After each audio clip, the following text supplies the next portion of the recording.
In their own words. Get rid of the Constitution for Sharia, yes or no? Over the Muslim world, yes, it would be gone.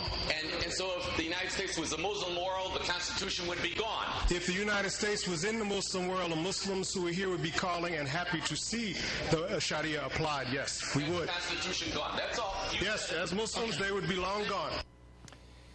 Remember, the conference happened in Chicago, but it has happened globally. It happened at the Sydney, Australia Khalifa Conference as well. This was held this summer on July 3rd, all over the planet.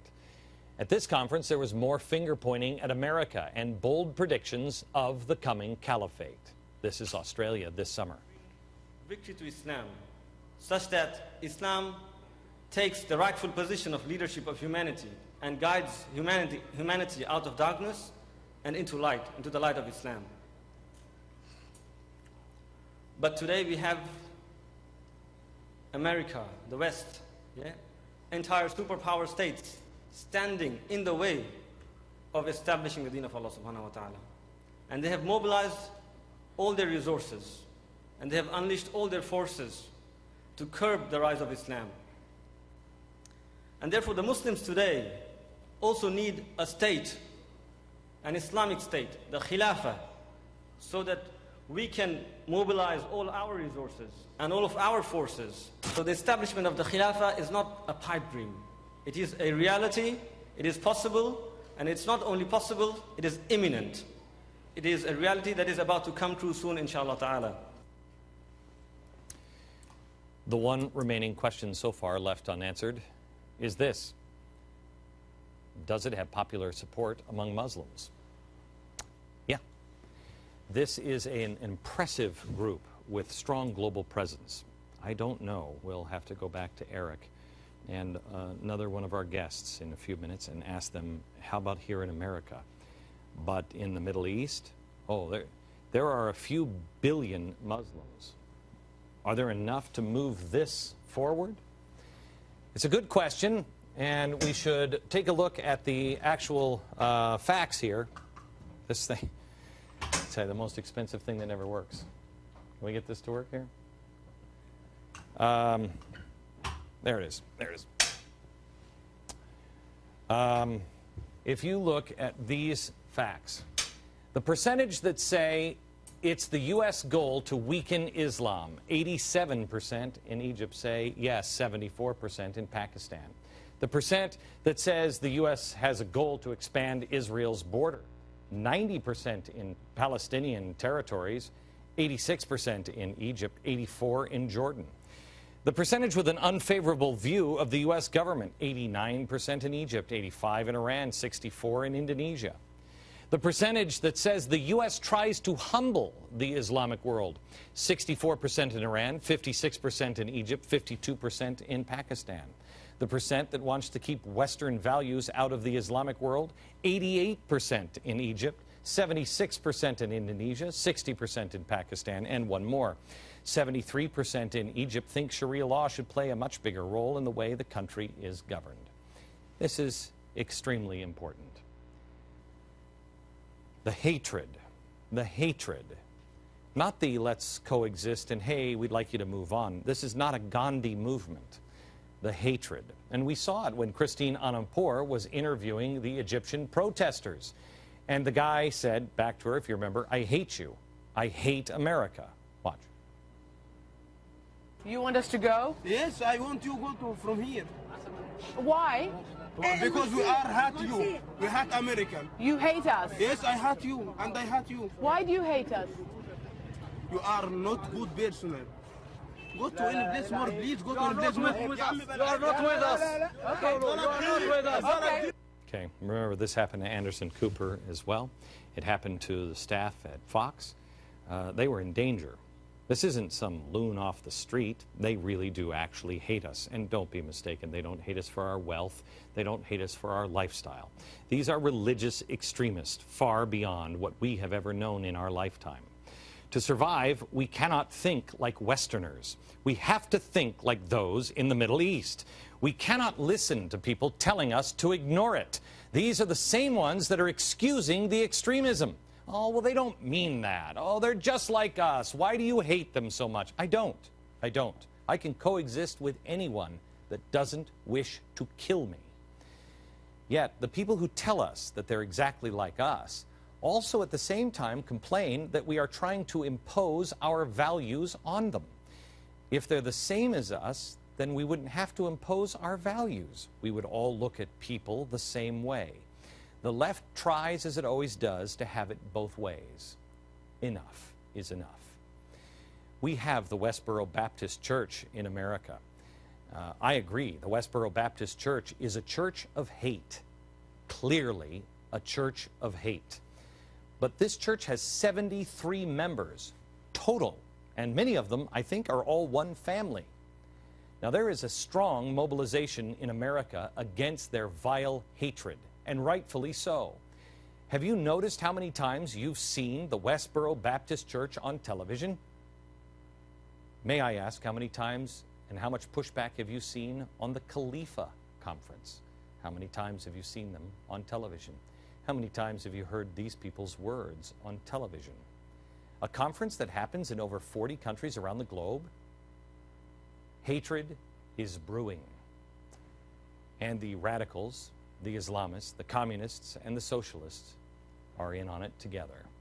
On Wall Street, in Westboro, and in our own cities, there are people who wish to kill us. I know I bring you a lot of news that you really don't want to hear. I know that. I said to my staff earlier today, if you think it's bad listening to me, you should think like me. There's many things that I think that I have not said. I unfortunately have this strange ability, well, no, I was going to say to think like them, but I don't. I just believe them. When people say, I'm going to kill you, I believe them. Too many dismiss. You, just being here tonight at GBTV, proves to me how many Americans have taken an oath of truth and courage. If you are here, your courage comes from not wondering if I'm right. Your courage comes from the time that we have spent together and the record that we have. And you watch this show tonight to prepare and face the problem and then pray that I'm wrong. I want you to know I join you in that prayer, but I do not believe that I am. I didn't have the track record in 1999 when I said that about Osama bin Laden. Nobody would listen to me then. Thank God. Thank God you are here.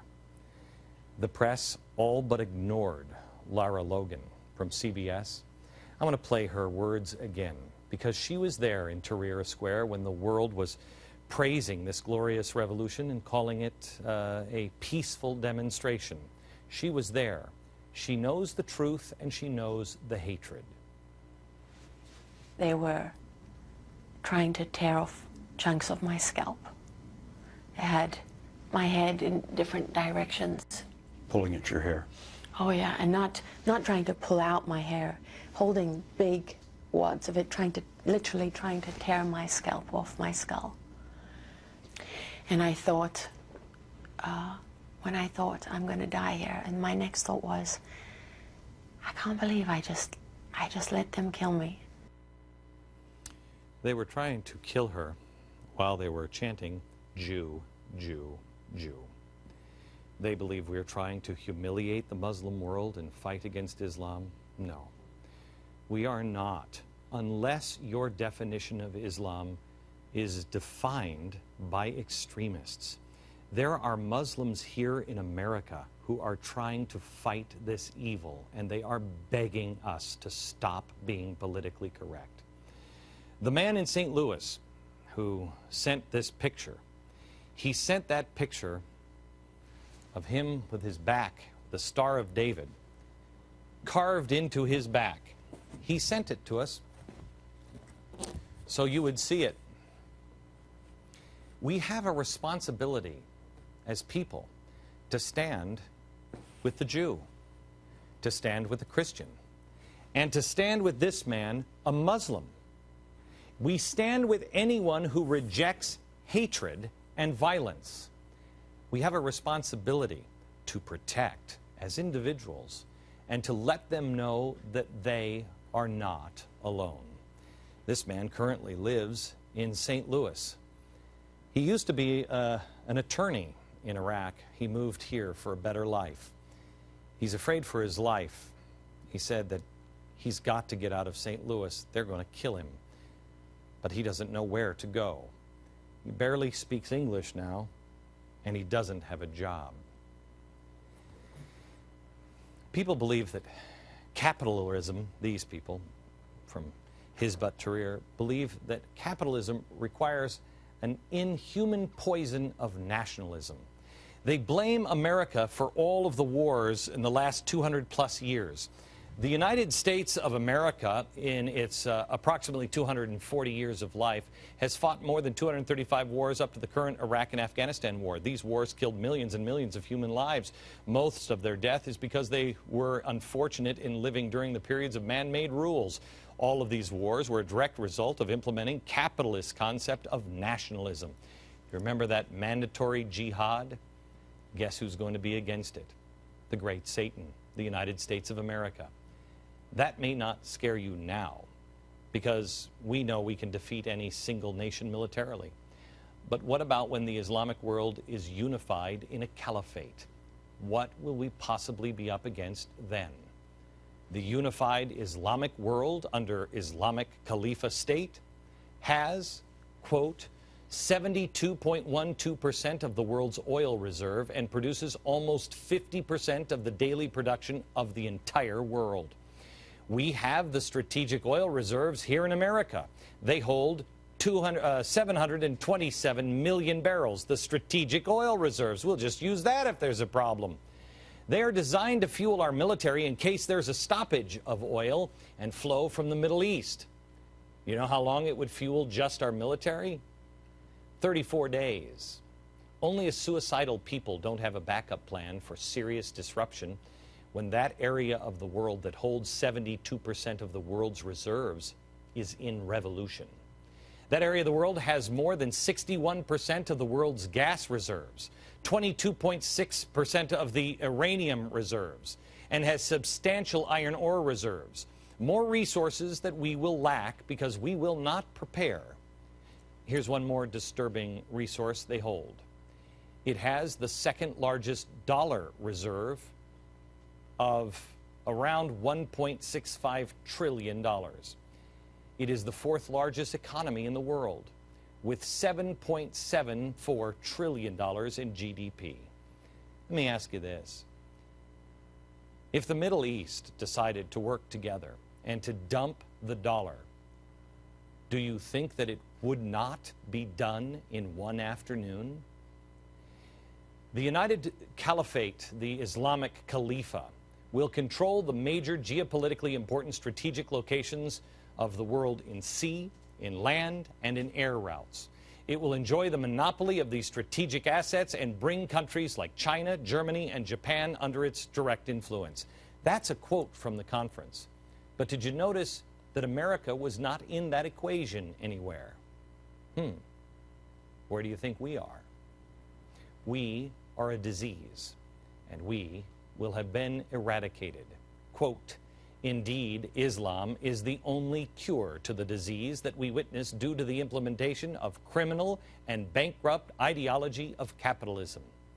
If you replace the word Islam with just the word socialism, indeed, socialism is the only cure to the disease that we witness due to the implementation of criminal and bankrupt ideology of capitalism. That's a phrase that could have been spoken by one of the revolutionaries on Wall Street this afternoon here in New York. By the way, social justice is huge in the Islamic world. Wake up. What I told you in January, radicals, socialists, communists, and Muslim extremists are working together, is here. And it is time to stand in peace and shoulder to shoulder. Solutions and some history coming up.